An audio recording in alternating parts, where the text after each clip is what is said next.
Start over. I'm Ryan Smart. I'm the president of 1,000 Friends of Florida. It's exciting to be here today. It's also exciting that 1,000 Friends is now celebrating its 30th anniversary this year. And obviously, the folks here in Martin County are a big part of why we've been able to survive for 30 years and thrive for 30 years. And I think we've done a lot of great work with the MCCA and Martin County community in general. And I'll talk a little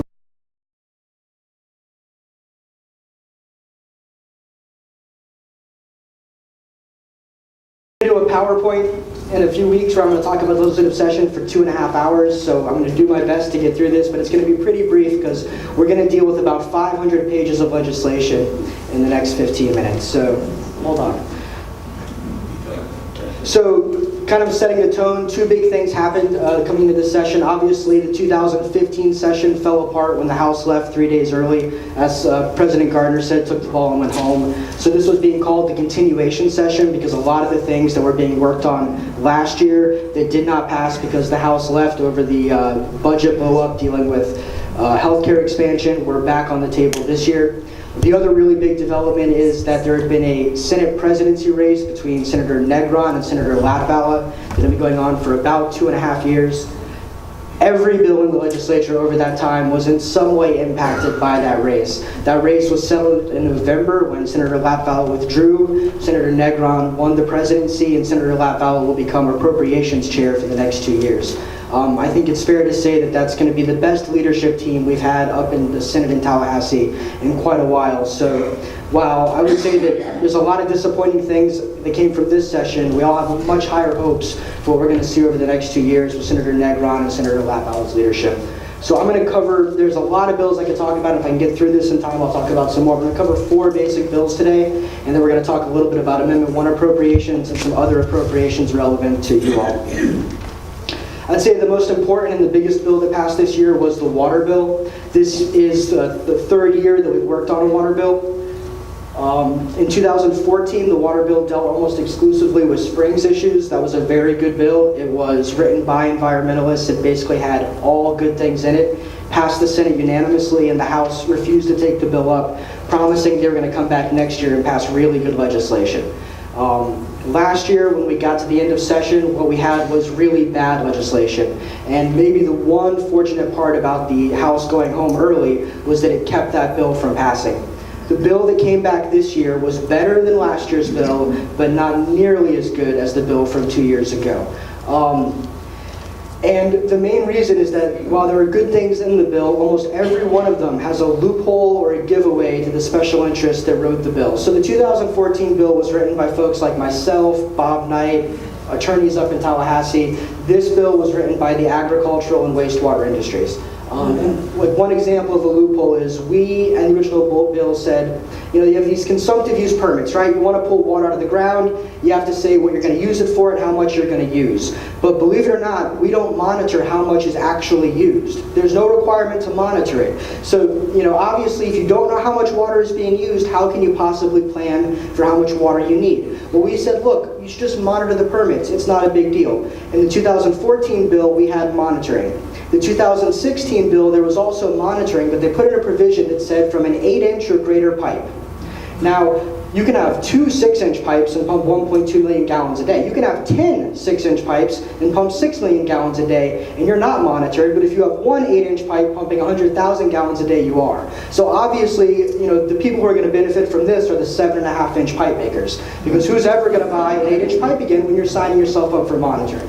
So the bill, every good provision in the bill is countered by some kind of loophole or giveaway like that. There were 2 big amendments that 1,000 Friends and Sierra Club rallied for that were adopted in the bill, but we had a list of 14 other amendments that we had asked to be adopted. They were all proposed on the floor in some form or in a committee, and they all failed. Senator Simmons last Sunday, who was one of the major movers on this water bill out of Orlando, acknowledged that our amendments did have validity and that basically they could not include them because the House would not have passed the bill. He's promised to come with us next year to try to work on getting some of those amendments done, so hopefully we'll be able to get some small but meaningful water legislation through next year, as long as we can keep the special interest and ag hands out of the pot. At the end of the day, the vast majority of the conservation organizations in the state opposed the bill. Thousand Friends drafted a letter that was signed by 106 other organizations in opposition to the bill. There were a few conservation organizations that supported the bill, but they were by far the outliers. So these are just some things, I really don't have time to get into these, but some of the really big things that for you all is, one was the elimination of the Work to the District program for Lake Okeechobee in favor of the Lake Okeechobee Basin Management Action Plan. Basin Management Action Plans are okay, but they're implemented by best management practices. Best management practices are voluntary. For the most part, and they are typically cost neutral. So when something is voluntary and cost neutral, you can imagine what kind of benefit you're going to get for the resource from it. The permitting system had some real teeth, and it's a shame that we lost that. On the plus side, there is now enforcement of some various mechanisms. We didn't have enforcement before, and we will have annual reports coming out so we can at least see what's happening with our water bodies as time goes. Next one I'll talk about is fracking. This is our big victory. For the second year in a row, we managed to kill the fracking bill. This bill would have set up some regulatory scheme for fracking. It would have increased penalties for fracking, and it would have put a moratorium on fracking until a study was completed. However, conservation groups had two really significant problems with the bill. The first one is that the main type of quote-unquote fracking that's done in Florida was not covered under the bill because it dissolves the limestone, it doesn't fracture it. And no matter how many times they tell you that it was covered under the bill, some really smart folks who worked on this for many, many years will tell you it wasn't covered under the bill. The second problem that from Thousand Friends' perspective was bigger, it was the preemption of all local government regulation of fracking. So this is not only cities, municipalities, counties that want to pass ordinances in the future, but counties like Martin County that already did. This would have nullified the ordinance and said you have no say over what happens in your community. I think this was the real deal breaker. Even though there was movement on the definition, they were not willing to give into preemption, and basically the environmental community came together with a bunch of citizens and say local government should control whether or not this really dangerous activity is happening in their community. So it passed the House 73-45, which is a more contentious vote than you're usually going to get, but then it died in its final committee stop in the Senate 9-10. And you all should be proud that Senator Negron was one of the 10 votes that stopped fracking from becoming legal in the state of Florida, and that's a good thing. Okay, the next bill I'm going to talk about is growth management, which obviously is what Thousand Friends is all about. As every year, we had one large growth management bill this year. It was not nearly as obnoxious as some of the bills we've had in the past. It dealt mostly with new sector plans and existing developments of regional impact. As originally filed, what the bills would have done is said if you have a DRI that's substantially built out, you can make any changes you want to it without going to the local government for approval and without going to the state agencies for any oversight. It just put all the power in the hands of the developers. Thousand Friends was able to work with the lobbyists who were pushing that bill and the bill sponsor, Senator Diaz de Ocotia and Representative Michael Rosa, and we were able to basically make the case that local government should have control. Even when it's substantially built out DRI, they need to have some say in what's going on, and we managed to win that argument. So at the end of the day, the bills did pass, but they passed with the support of Thousand Friends and a lot of other groups. The main changes are that sector plans, which already have the underlying land use, so no comprehensive plan amendment, no zoning changes needed, no longer have to go through the more extensive state coordinated review process. And it did lessen the minimum acreage for a sector plan, which are our largest developments, from 15,000 acres to 5,000 acres. That kind of cuts both ways, because on one hand, you want your sector plans to be really big, because these are landscape-sized developments. So you want them to be things where the public can get a big benefit out of it. On the other hand, we put our sector plans through the most stringent review the state has. So saying that more developments are going to go through that review could be a good thing. So it really depends on who you have up in Tallahassee looking at these. If they're doing a good job of reviewing them, if they're putting the right kind of conditions on it, it's not a bad thing. If you have folks up there who are just letting anything through and are not looking at the details, it probably won't be a good thing. So like everything else, it depends who you elect.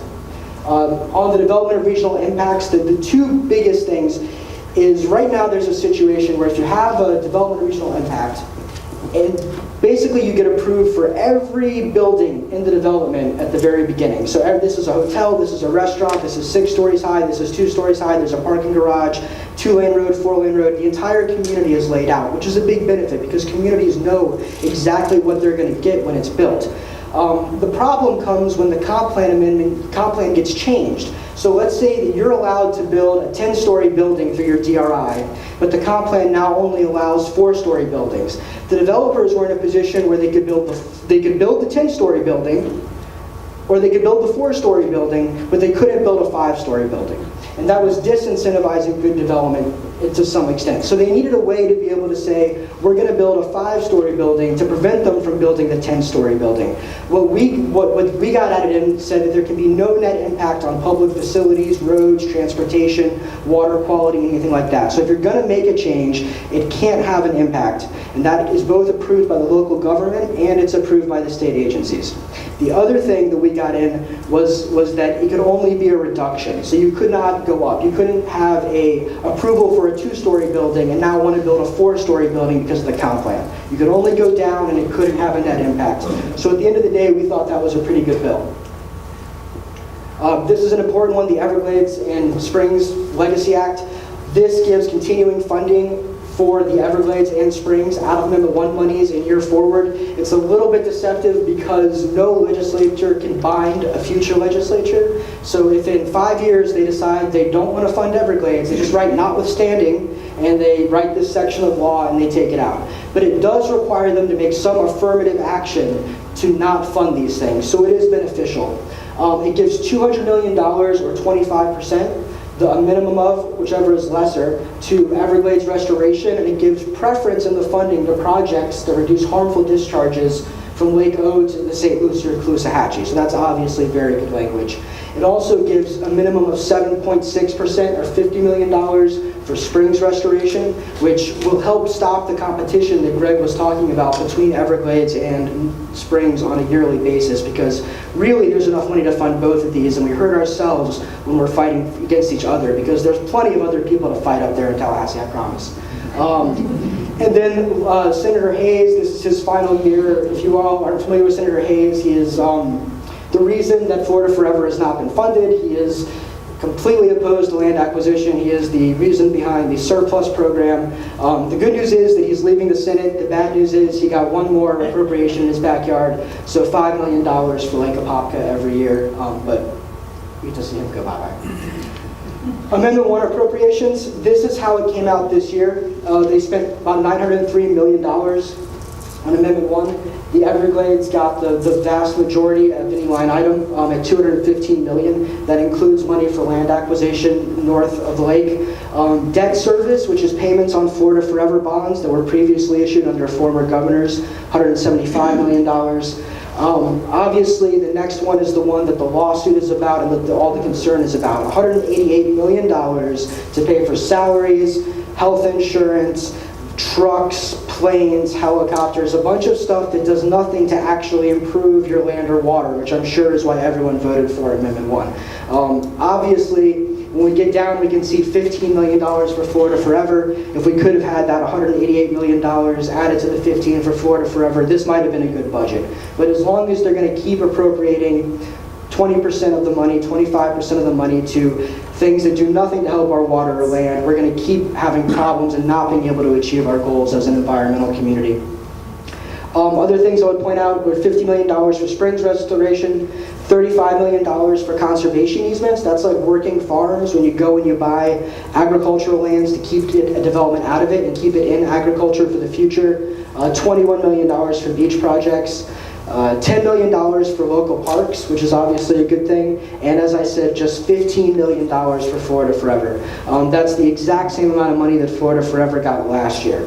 So to put that in perspective, under pre-Amendment 1, if you go back to pre-2007, every year you get $300 million minimum for Florida Forever. Post-Amendment 1, we've gotten $30 million total over 2 years. So exactly 5% of the money that should have gone to Florida Forever since Amendment 1 passed has gone to Florida Forever. And that's, it's terrible because there's really no better way to protect what we're trying to save here than to conserve the land. I mean, when you have to go up against the agricultural and the polluting interests, you're up for a big fight. So it's much better to just buy the land and put it away, and the ecosystem services that you gain from that makes all of the regulation that so many people are against less necessary, because you have the earth doing what the earth was created to do. I'll just point out the last one on here, which was that Indian River Lagoon, so there was a proposal by Sebastian, North Hutchinson Island, and Old Palm City, Golden Gate for $12 million to remove septic tanks right along the lagoon. Up until the end, it looked like there might have been a pretty good chance that that was going to get through, especially with Senator Negron's pool. Unfortunately, it didn't get through, and no funding was provided for septic tank remediation in this area. Obviously, there's a big hope that with Senator Negron taking the presidency next year, that that will be possible. But it would have been really nice to see the state kick in and help you all deal with that issue.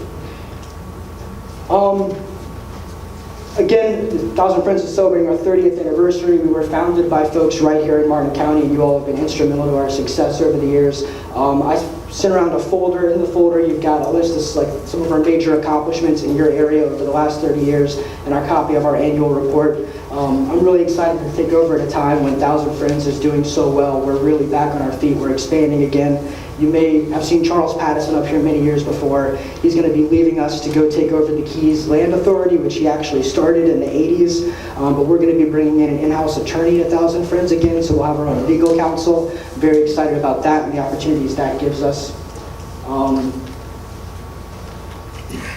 And there's also in your folders, there's a map, because right now you guys are so blessed, right, to have this amazing county commission and doing the right thing here. But if you look south, you're going to see a lot of stuff coming within 25 miles of this building.